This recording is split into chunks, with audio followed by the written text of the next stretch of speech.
Welcome to the deep dive. Remember when foldable phones uh first appeared? They felt like something straight out of sci-fi. Oh, yeah, definitely. Big, maybe a bit clunky. Fascinating for sure, but kind of a novelty item, right? We've I, seen them get thinner and thinner almost every year it feels like. Constant updates on thinness. But, our sources are suggesting something kind of profound is happening now, right at the extreme end of that trend. Like a plateau, maybe? Sort of. So today we're doing a deep dive into that whole evolving landscape. We're going to focus specifically on the new Samsung Galaxy Z Fold 7 and how it might be signaling a pretty major shift in the industry. Yeah, the source material we've got is really packed. Lots of detail. Totally. Everything from, detailed specs to market analysis, even future predictions. Right. And our mission here is really to unpack what truly matters now in this, well, maturing market. We want to get into why that thinness race we talked about is, basically over, and what factors are really driving the innovation and the competition these days. Yeah, what's the new frontier? Exactly. We want to give you those aha moments, show you the surprising stuff that kind of redefines what we should expect from these cutting-edge devices. Okay, let's get into it. Let's do it. So let's start with that journey, the thinness journey. It's been incredible. You got to cast your mind back to the early days. The very beginning. Yeah, the original Galaxy Fold, that thing was, what, 17.1 millimeters thick when folded? Hefty. Definitely hefty. Right. Then fast forward a bit, the Galaxy Z Fold 6. That slimmed down to 12.1 millimeters. Still, pretty substantial in your pocket. Still noticeable. But this new Galaxy Z Fold 7, wow. Our sources say it's a bit of an engineering marvel. They really pushed it. Just 8.9 millimeter when it's folded. And get this, 4.2 millimeter unfolded. That makes it the thinnest Galaxy smartphone ever. That's quite a stat. And the weight, too. Down to a remarkable 215 grams. Which is lighter than the Fold 6. Yeah, the Fold 6 was 239G, and it's even lighter than a traditional phone like the Galaxy S25 Ultra. Wow, okay, so lighter than a slab phone. That's significant. Totally. And Samsung apparently did this with some serious innovation, like this new Armor Flex hinge they developed helps get rid of that, that gap when it's folded shut. Ah, the gap. Yeah, that's always been a visual thing. Right. So what does this all mean for that thinness race you mentioned earlier? Well, this is where it gets really interesting, like you said. That 8.9 millimeter folded thickness on the Z Fold 7, it's almost identical to its closest rivals. Oh, really? Yeah, the Oppo Find N5, that's apparently 8.93 millimeter. The Honor Magic V5 is 8.8 millimeter. So they're all basically the same. Pretty much. It's not a coincidence. This convergence, it suggests that, well, manufacturers are hitting the physical limits. Like, how thin can you actually make these things? Exactly. How thin can a book-style foldable really get while still packing everything inside and, not falling apart? They've optimized every single millimeter. They're at the edge. They really are, with current tech anyway. So the bottom line, thinness isn't the big differentiator anymore. The competition has forced everyone to pretty much the same point. So now companies have to shift focus. They have to look at other user pain points, other ways to add value. Right. It's got to be more holistic now. Yeah. Not just about the dimensions. Precisely. That's a really key point. So, okay, if thinness isn't the main battleground, what is? Let's talk about weight reduction and just, how the phone feels in your hand. Ergonomics. Yeah, that matters a lot day to day. Our sources actually highlighted some user feedback. One person called their Pixel 9 Pro Fold, which is apparently 257 grams, like a small brick. Oof. Yeah, you feel that. Especially, they said, after switching to the Z Fold 7's 215 grams, when someone calls a phone a brick, you can almost feel that difference, right? It's not just numbers. Absolutely. It's about daily comfort, pocketability, and it's not just Samsung either. Right. Chinese rivals like that Honor Magic V5 you mentioned, they're right there too. Around 217, 222 grams. So everyone's getting lighter. Exactly. And this is a really crucial shift because foldables, which, used to be heavier, are now matching or even beating traditional flagships on weight. That S25 Ultra comparison again. Right. And that takes away a major barrier to adoption, that perception of bulkiness. Makes them genuinely more appealing to, well, more people. Okay, so we've covered the feel, the ergonomics, but what about how long they actually last? Durability, that's been a huge hurdle. Always a concern, yeah. There's still this sort of lingering perception of fragility, right? Yeah. And dust resistance. That's still a big worry for a lot of potential buyers. The hinge, understandably, is seen as the weak point, where dust and liquids could potentially get in. So where are we at with that? Well, the Galaxy Z Fold 7, It has an IP48 rating. Now, for anyone listening, the 4 there means it protects against solid objects bigger than 1 millimeter.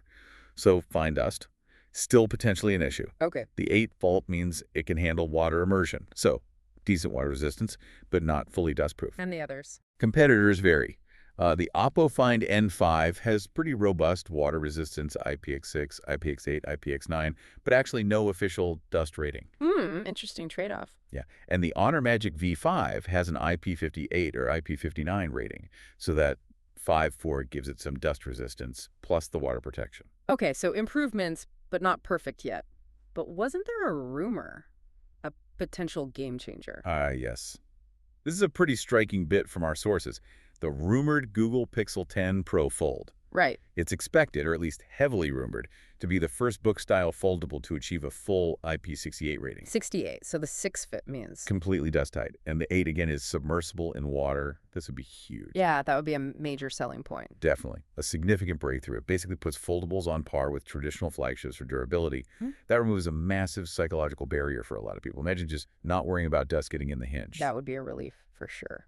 Okay, speaking of daily endurance, durability is one thing, but what about just keeping the lights on? Battery life. Always critical. Despite all the Z Fold 7's other advancements, our sources say its battery is 4,400 milliamp, which is identical to the Fold 6. No improvement there. And the user feedback seems pretty clear. For many, it's just not enough. Yeah, that's a common complaint.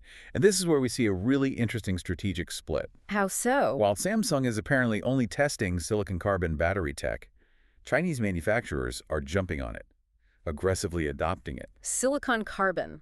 What's the big deal there? It's described as a generational leap in battery chemistry. Basically, it lets you pack significantly more power into the same space, or even a smaller space. Ah, okay. More capacity without making the phone thicker or heavier? Exactly. Look at the competition. The Oppo Find N5. It boasts a 5,600 milliamp silicon carbon battery. Whoa, that's way more than the Fold 7's 400. Right. And the Honor Magic V5, it pushes it even further with a record-breaking 6,100 milliamp silicon carbon battery, at least in its Chinese version. 6,100. That's massive for a foldable. It really is. Yeah. So this creates a potential major competitive disadvantage for Samsung if battery life becomes, a key deciding factor. And for a lot of people, it absolutely is. Definitely. Okay, another huge factor, the price tag. These things are still expensive. Very much so. That remains a significant barrier. The Z Fold 7 starts at $2,000, which is actually $100 more than the Fold 6. Yeah, not going down. And the market analysis clearly shows this affordability gap. What do people want to pay? Well, consumer surveys suggest a strong desire for prices to drop, ideally into the $1,500, $1,700 range. Even better, around $1,300 for what you might call a mid-range book-style foldable. $1,500. That's Yeah. still premium, but much more accessible than $2,000. Exactly. Think about it. $2,000 phone? Yeah. That's a serious investment. It's not just a casual purchase for most people. Right. It limits the market significantly. For sure. And while we see clamshell foldables getting more affordable, like the Motorola Razr 2025, rumored at $700, a truly mid-range book-style foldable is largely missing. Except maybe the One Plus Open? That's the notable exception, yeah. Came in around $1,500. But generally, that mid-range book segment, it's a huge untapped opportunity. If someone can crack that price point without sacrificing too much. They could really open things up. And didn't you mention Google's rumored pricing? Yeah, the Pixel 10 Pro Fold, the Yeah. one with the potential IP68 rating. Rumors suggest it might land somewhere between $1,599 and $799. So potentially undercutting Samsung. Could be. That would definitely put some pressure on the market leader. Okay, so we've talked hardware, thinness, weight, durability, battery, price. But what about the software? That's crucial for foldables, too. Absolutely critical. Beyond the hardware, software optimization is key. You need things like seamless app continuity. Where an app just transitions smoothly from the small screen to the big one when you open it. Exactly. And robust multi-window support, intelligent display scaling. Yeah. All that stuff needs to work perfectly. And are we seeing improvements there? Yeah, Android 16 and Samsung's One UI 8 seem to have really matured.